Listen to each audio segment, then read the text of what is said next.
आरिफ भाई, narrative policy, क्योंकि narrative Bharat का जो है वो दुनिया तक नहीं पहुंच पाता और पाकिस्तान अब तुर्की की मदद से और लेफ्टिस्टों की मदद से अपना नैरेटिव पहुंचाता है। क्योंकि भारत में सेक्युलरिज्म का मतलब ये ले लिया गया है कि बाकी सब मज़हबों को जैसे मुस्लिम हैं और दीगर मज़ाहिब हैं उनका तो ख्याल किया जाए, उनके इमोशंस का ख्याल किया जाए, लेकिन हिंदुओं को एक्सप्लॉइट किया जाता है। हिंदुओं का कोई फेस्टिवल आता है तो उस पर भी एतराज़ात होते हैं कि अरे ये पोल्यूशन हो जाएगा, ये होली आती है तो पानी का ज़ाया होता है, लेकिन बकरा ईद पे गली गली में बकरा कट रहा होता है तो उस पर किसी एनिमल राइट वाले को ख्याल नहीं आता। और बदकिस्मती से इसमें हिंदू सेक्युलरिस्ट का ज़्यादा रोल है, ज़्यादा वो अपने ही मज़हब के लोगों के खिलाफ वो करते हैं। इसमें बेसिक एजुकेशन पॉलिसी की ज़रूरत है। भारत में अब जो सरकार चल रही है, मोदी सरकार, उन्होंने काफ़ी तब्दीलियां लाए हैं। आज काफ़ी हिंदू अपने धर्म पे प्राउड फील करता है, अपने धर्म के प्रोटेक्शन के लिए काफ़ी यूथ आगे आया है। अवेयरनेस की एक पॉलिसी चली है, लेकिन it's a very difficult task for the current government also. अभी इन्होंने 6 साल में उतना काम कर दिया है जो 70 साल का बिगाड़ था। देखिए 47 में भारत का बंटवारा होता है और एक अलग देश मुसलमानों के लिए बनाया जाता है, लेकिन जो बाकी भारत है उसमें भी उन्होंने 20 करोड़ मुसलमान रखे हुए हैं और 47 से एजुकेशन पॉलिसी मुसलमान चला रहा है। पहला एजुकेशन मिनिस्टर भी मुसलमान था, इसके बाद भी मुसलमान। तो ये जो अपीजमेंट की पॉलिसी रही है शुरू से, अब आप उसको वापस लेने की कोशिश करेंगे ना तो थोड़ा रेजिस्टेंस तो होगा, लेकिन आफ्टर ऑल भारत को सबसे पहले तो यूनिफॉर्म सिविल कोड लाना होगा। एक कानून हर मुल्क में, हम भी यहाँ पे एक सेक्युलर कंट्री में रहते हैं, एक कानून है। ये नहीं है कि मुसलमानों के अलग कानून है। अब जैसे ट्रिपल तलाक इन्होंने हटाया है, लेकिन अभी भारत की एक हाई कोर्ट ने फैसला दिया था कि एक हिंदू लड़की अगर किसी मुसलमान से शादी करती है तो वो उसकी जायदाद पे हकदार नहीं है, लेकिन एक मुसलमान लड़की हिंदू से शादी करे तो वो उसकी जायदाद में बराबर हकदार है। ये किस किस्म का डबल स्टैंडर्ड है, डबल कानून है। तो इनको कुछ स्टेप्स लेने होंगे, अपनी एजुकेशन पॉलिसी को भी तब्दील करना होगा। इसमें ग्लोरीफाई किया जाता है, जो इन्वेडर्स हैं उसको बहुत ज़्यादा ग्लोरीफाई किया जाता है, लेकिन हिंदू जो राजा और पुराने जो इनके थे उनके बारे में कहीं इनको आपको हिस्ट्री में उनका जिक्र नहीं मिलेगा।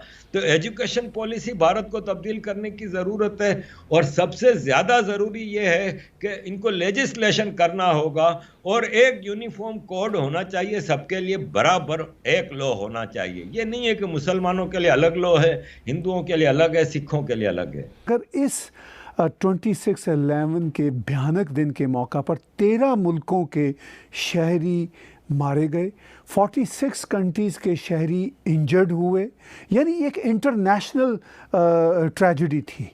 ये कुछ सिर्फ भारत का ही मामला नहीं था। तो क्या इस वाक़ये पे दुनिया की आंखें नहीं खुलनी चाहिए? बिल्कुल खुलनी चाहिए। मैं अगेन ये कहूँगा कि इसमें कमज़ोरी भारत की डिप्लोमेसी की है।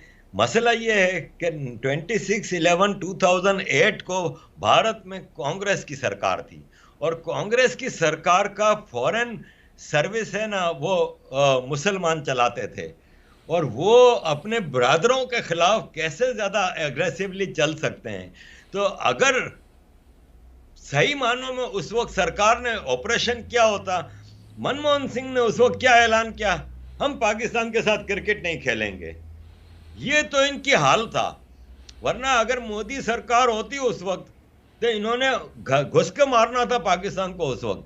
तो ये भारत की अपनी कमजोरी रही है, अपीजमेंट की पॉलिसी रही है, जो कि जिसकी वजह से आज हालात इस स्टेज पे आ गए हैं कि टेररिस्टों को खुल के काम करने का मौका मिल रहा है पाकिस्तान में और इसको कोई रोक नहीं सका।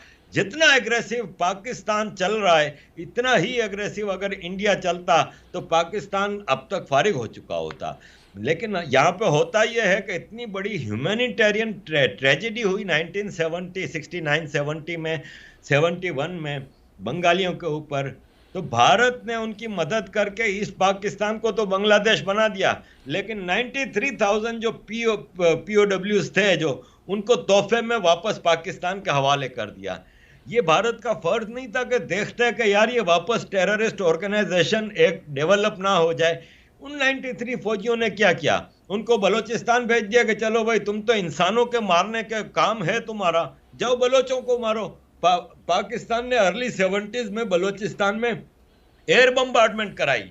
यही फौजी जो हथियार फेंक के आए थे एक प्रोफेशनल आर्मी के सामने, वो वापस अपने सिविलियंस को मारने लगे, और भारत में वही एक सरकार बैठी थी जो चुपचाप तमाशा देखती रही। तो पाकिस्तान को आज जितना एग्रेसिव बना है उसमें भारत की सरकारों का, पिछली सरकारों का बराबर किरदार है। देखें, भारत आए दिन आपको नजर आएगा कि हर हफ्ते में एक दो वाकयात होते हैं कि भारत में इन्फिल्ट्रेशन होती है और टेररिस्ट मारे जाते हैं, और भारत सबूत के साथ रखता है कि ये देखें पाकिस्तानी नेशनल है, ये देखें पाकिस्तान से आया है। मुझे ये बता दें कि इनके पास एक भी इंडियन नहीं है जो ये साबित करने के लिए कि जिसने पाकिस्तान में जाके टेररिज्म की हो। कुलभूषण खरबंदा कुलभूषण यादव है जो, उसका नाम ये बार बार लेते हैं। ये जो उज़ैर बलोच है कराची का जो टेररिस्ट है लियारी गैंगवार का, वो कस्टडी में ISI के, उसने अपने बयान में साफ कहा है कि मैंने ईरान से कुलभूषण यादव को अगवा किया था और ISI के हवाले किया था, जिसको दुनिया के सामने ISI पेश कर रही है कि ये देखें इंडियन एजेंट है जिसको हमने इधर से पकड़ा है, जबकि उसको ईरान से अगवा करके लाया था उज़ैर बलोच, जिसका रिकॉर्ड पे बयान मौजूद है।